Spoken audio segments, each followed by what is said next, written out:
There were 3 toothbrushes in our bathroom, mine, his, and hers. That was the first image in my mind the moment I found out. Not the bed, not the texts, the toothbrushes, like some twisted family photo lined up on the sink. Because the girl he cheated with wasn't just a stranger. She was my roommate, my best friend, my safe person, the one who'd seen me throw up from cramps, cry over my parents' divorce, and spiral over my biggest insecurities. Her name is Kira, and before she helped destroy my relationship, she helped build it. When I first met Jamal, she was the one who pushed me to talk to him. "You need a man who's obsessed with you," she said. "Go flirt." I was hesitant, still recovering from a toxic situationship. But Jamal was charming, stable, different. The kind of guy who walked on the outside of the sidewalk, paid for dinner, texted first. He was also hot in a way that made you uncomfortable to look directly at for too long. Kira knew all of this. I told her everything, every green flag, every soft detail. She was there when he asked me to be his girlfriend. She filmed the moment he surprised me with flowers on my birthday. We joked that he was ours because she approved so hard. So when Jamal started coming around more, I never questioned it. Kira and I had always shared everything, a closet, a food budget, even a weighted blanket. Why wouldn't we share time? The three of us would hang out constantly. Netflix, game nights, brunch. People would joke we were a little trio. I'd laugh and say, "They're like siblings now." I was so proud of that my boyfriend and best friend got along, that I was building a life where no one was competing. Everyone belonged. Looking back, I wonder if I confused comfort for closeness. There's a difference between feeling at home with someone and letting them move into your life without ever signing the lease. And somehow, while I was busy building trust, they were busy trading secrets. I didn't know then. I had no idea. But the moment I found that message, the one he meant to send to her, but sent to me, everything snapped into focus. The toothbrushes, the inside jokes, the late night study sessions that didn't involve me. It all came rushing back in one sickening cinematic rewind. And the worst part? They were both still smiling like nothing had happened. If you've ever been stabbed in the back by the two people closest to you, stay with me and watch where the cracks started showing. And I'll tell you the moment I should have known, but didn't. There's an unspoken code between roommates, especially the kind that become chosen family. We split rent. We take turns with the trash. We don't eat each other's leftovers unless we ask. And above all, we don't go near each other's people. Kira and I had this down to a science. Boundaries nailed. We even made it a thing. Roommate rules. Every time someone broke one, we'd shout, "Violation," and make the other person buy coffee. We had rules for everything, except for betrayal. When Jamal started staying over more often, it was normal. I mean, we were a couple. He lived across town. I didn't want to Uber him home at 2 a.m. Eventually, he was there 3-4 nights a week. His charger lived in our outlet. His hoodie lived on our coat rack. He wasn't officially moved in, but he didn't need to be. At first, Kira joked about it. "He's gonna start paying rent soon," she laughed. "Tell him utilities ain't free." But over time, something shifted. She stopped laughing. There were moments, subtle things, like the time I came home early from work and caught them sitting on the couch, not far apart, but not spaced enough. A paused movie on the screen, no snacks, no drinks, just silence. And then came the drinks. Kira had always been the fun one. She made Friday nights feel like events, playlists, snacks, the whole vibe. But lately, she started encouraging Jamal to stay when I was ready to call it a night. She'd say, "You go crash. We're still on our third round." As if it was totally normal for your best friend to be drinking tequila with your boyfriend on the balcony without you. And maybe I would have said something if I wasn't trying so hard to be the cool girlfriend, the chill one, the secure one. God, how I hate that word now. Because when something in you whispers, "This feels off," it usually is. I remember one night specifically. I had the flu, high fever, chills, couldn't keep anything down. I was curled up in bed, expecting Jamal to come check on me. Instead, I heard them laughing in the living room, loud, carefree, like I wasn't even there. I texted him, "Can you bring me water?" He replied, "In a bit, we're finishing something." They were watching a movie while I was sweating through my sheets. Still, I said nothing. Because I didn't want to be dramatic. Because I didn't want to believe something ugly could grow in a place I called home. Because if you'd asked me that night, even then, if I trusted them, I would have said yes with my whole chest, with my whole heart. I trusted them right up until the moment he proved I couldn't. It started with the sweatshirt, a gray Nike hoodie I got Jamal for his birthday, limited edition, his favorite fit, something I saved up to buy because he kept saying how clean it was. One day, I walked into the kitchen and saw Kira wearing it. Messy bun, no bra, morning tea in hand. She laughed when she saw my face. "Oh, this? I couldn't find mine. He said I could borrow it." He said she could borrow it. My stomach sunk, but I smiled. Cute. Because that's what you do when something feels off, but you don't want to look jealous. You joke. You pretend it's not weird. You bury the flag deep enough to gaslight yourself. But the hoodie was just the beginning. A few days later, I noticed she changed her phone wallpaper. Not anything scandalous, just a moody pic of a sunset over a city skyline.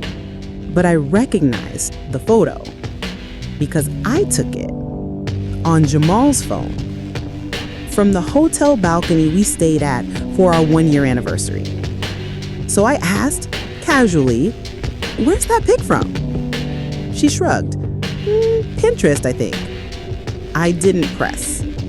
But suddenly, I started seeing fragments of our life bleeding into hers. Phrases Jamal used now rolling off her tongue. His favorite snack showing up in her grocery runs. Even his cologne lingering in the hallway long after he supposedly left. One night, I came home late and found them watching a movie. Just the two of them. The lights were off. The blanket was shared. She jumped up when she saw me. He didn't. And yet, I told myself I was crazy. Because if they were doing something behind my back, why would they be so careless? Why would they be so close in the open? The answer? Because they weren't hiding it from each other, they were hiding it from me. Still, I said nothing. I internalized. I over-explained. And then came the phone glitch. It was 2:11 a.m. I was in bed, half asleep, when I got a text from Jamal. Just one sentence. She left her ring on the counter again. No context, no hey before it, no message after. Just that. At first, I was confused. I don't wear rings. I hate the feeling. But Kira, she wore one every day. Silver, thumb ring, always left it on the counter when she did dishes. I stared at the message for a full minute. Then I responded. Who was this meant for? No reply. I waited. 5 minutes, 10, nothing. Then the typing bubble appeared. Sorry, wrong person. That's all he said. No, my bad, no explanation, no joke. Just those 3 words. My mouth dried, my chest heavy. I reread it 10 times, hoping it would change. Because suddenly all those tiny red flags weren't so tiny anymore. He never followed up. She never mentioned the message. But I knew then I wasn't paranoid. The truth doesn't knock. It crashes through the door. And it came from him. It wasn't just a wrong message. It was a leak. A crack in a perfect picture I'd spent months framing. After Jamal sent that text, the one about Kira's ring, something in me shifted. I wasn't angry yet. I was still in that sick space between denial and confirmation, where you start to tell yourself, maybe it's not what I think. So I tested the water. I brought it up casually the next day while we were all in the living room. Kira, you still losing that silver ring? I swear I found it on the counter again. She blinked, just a beat too long, then laughed. Oh my God, I'm so forgetful.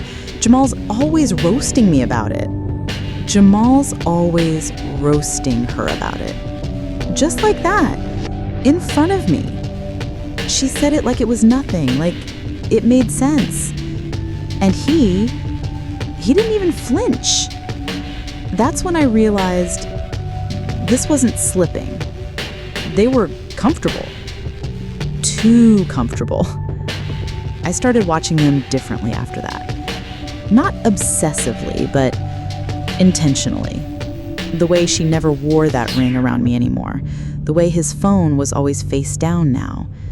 The way she giggled at things he hadn't even said yet, like she knew the punchline from a private joke I wasn't invited to. But still, no real proof. Nothing I could screenshot, nothing I could confront. Until one afternoon, it happened. I was cleaning out our junk drawer, the one that every apartment has, with batteries, broken pens, and that one charger you're scared to throw away, when I found Jamal's old iPhone, the one he stopped using when he upgraded. I picked it up on instinct. Dead battery. I charged it. Why? I don't even know. Curiosity? Desperation? Self-sabotage? But when it finally powered on, it was still logged in to his Apple ID. Still synced. Still full of receipts. The first thing I opened was iMessages. And there she was. Kira, heart. My heart slammed so hard, I thought it might stop. Dozens of messages. Flirty, playful, way too familiar. Photos I never sent, poses I never made. Nights I thought he was with his boys. He was with her. Worse, they talked about me. About how she's sweet but so clueless. About how we'll tell her eventually. About how it just happened, but it feels real. I dropped the phone. My hands were shaking. My vision blurred. All the late night talks, the sleepovers, the shared secrets, fake, rewritten behind my back. And then As if the universe hadn't already destroyed me, my own phone buzzed. It was a text from Jamal. I need to tell you something, but please read everything before you reply. I stared at it for a long time. The same hands that had just unearthed betrayal, now holding a fresh one. I opened the message. It was a screenshot from his convo with Kira, a paragraph she wrote, apologizing, saying she didn't mean to fall for him, begging him to delete their chats before I found out. But he didn't delete them. He sent them to me. And that's when I realized he didn't just cheat. He wanted me to know. He sent me the proof. Not a confession, not an apology, proof. And I sat there on the edge of the bed where we used to cuddle, my hands numb, staring at his message like it had come from a stranger. Why would he do that? Why would someone burn their own house down on purpose? I didn't text back. I didn't scream. I walked out. Straight into the living room where Kira was on the couch, hoodie on, legs crossed, scrolling through her phone like she hadn't just detonated my entire world. I didn't say a word, just held out the phone. She looked up, blanked, read the screen, and then what? She smiled. Not wide, not cartoon villain style, just tired, almost sad. Guess he finally told you. No shock, no fear, no shame. She said it like we were discussing takeout, like this was a scene in a show we'd both been watching play out for weeks. You slept with him, I asked, even though I knew, even though I'd seen the messages. I needed to hear it out loud because part of me still didn't believe it was real. She nodded, more than once. I can't describe what that does to a person. To hear your friend, the one who saw you cry over the same man, calmly admit to doing the one thing you never imagined. I started shaking. My whole body buzzed, not rage, not grief, something in between, like my nervous system was glitching. Why? And that's when she said something that broke me more than the betrayal ever could. Because he was never really yours. You just got there first. Everything in the room went quiet. I could hear my heartbeat. I could hear my own breathing. I could hear every reason I should have seen this coming echoing in my head. Before I could respond, my phone buzzed again. Jamal, I'm outside. Can we talk? I almost laughed. He wanted to talk now? Now that the bomb had exploded? I stepped out into the hallway, and there he was. Same hoodie, same calm demeanor. Like he wasn't the guy who just betrayed 2 years of my life and friendship in one move. He said, I couldn't live with the guilt. I figured it was better if you hated me now than found out later. I stood there, quiet. He looked me in the eyes and added, I don't love her, by the way. I just didn't know how to stop. He didn't love her, but he risked everything for her. And she didn't even flinch when he handed me the knife. There are heartbreaks, and then there's betrayal served by the people who knew your darkest fears and chose to embody them. I didn't scream. I didn't throw things. I told them both, pack your things. And I went back into my room and locked the door. Not because I was scared, but because if I didn't, I might never stop screaming.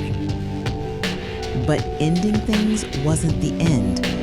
I went public, and neither of them was ready for what happened next. I didn't want revenge. I wanted distance, silence, space, healing, something. But when I locked myself in that room, shaking with betrayal. I realized I couldn't stay quiet. Not because I wanted to hurt them, but because they had rewritten the story before I even knew the plot had changed. Kira blocked me the next day. Jamal went quiet, then texted, "Let's not make this messy. We're all adults." Messy? They made it messy the second they did it under my roof, under my trust, inside my peace. So I wrote a thread. Not names, no photos, no ats, just truth. Start to finish. Roommate, boyfriend, lies, the text, the screenshots, the confrontation. And it blew up. People asked if it was real. Others told their own stories. A few connected the dots and figured out exactly who I meant. Then someone DM'd me. "Girl, Kara did the same thing to my friend." And just like that, I knew this wasn't an accident. Not a one-time thing, a pattern. I didn't go back and forth. I didn't respond to the comments. I let the story breathe on its own. And while they panicked privately, I healed publicly. Because sometimes the best kind of closure is being heard. But healing doesn't always feel like a happy ending. What really happened after the dust settled? What they did, what I learned, and what I'll never ignore again. They moved out the same week. No goodbye, no closure, just silence, boxes, and the echo of a home that no longer felt like mine.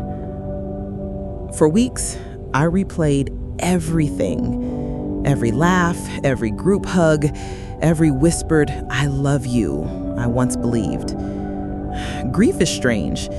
It doesn't just mourn what you lost, it mourns what you thought you had. But here's the truth.